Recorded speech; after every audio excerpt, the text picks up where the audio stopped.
Mahigit 2 years ko pa lang na tinanim itong aking pomelo or suha pero 3 beses na siyang namulaklak. Pero yung kanyang first and second flowers ay walang mga nabuo na bunga. Meron namang mga lumalaki na kasing laki ng oranges pero kalaunan ay nahuhulog din ito. Kaya dito sa pangatlong pamumulaklak niya ay may mga ginawa kami para makatulong na hindi mahulog yung kanyang mga bulaklak at maliliit na bunga. Nilagyan namin ito ng mushroom compost sa ilalim para sa kanyang fertilizer. Ang isang dahilan kasi kung bakit nahuhulog yung mga bunga nito ay kapag kulang ito ng nutrition. At pinausukan din namin ito para daw umalis yung mga insekto na kumakain ng kanyang mga bulaklak at yung maliliit na bunga. 2 months na yung nakalipas nung pinausukan namin at nilagyan namin ng compost. At ngayon ay i-update ko na kayo kung naging effective ba yung ginawa naming pagpapausok para hindi mahulog yung kanyang mga bunga. At ito na siya, meron namang konting nabuo na 3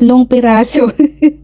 Hopefully ay magtuloy-tuloy itong 3 at hindi mahulog para naman maka-experience na makapitas ng suha dito sa aking garden. Meron din siyang mangilan-ilan na mga bulaklak na kalalabas pa lang. Siguro kasi medyo bata pa itong aking puno kaya hindi pa siya ganon karami na mamunga. Itong pomelo or suha ang isa sa pinakamahal na tropical fruit dito sa Australia. Umaabot ng $10 per kilogram ang presyohan.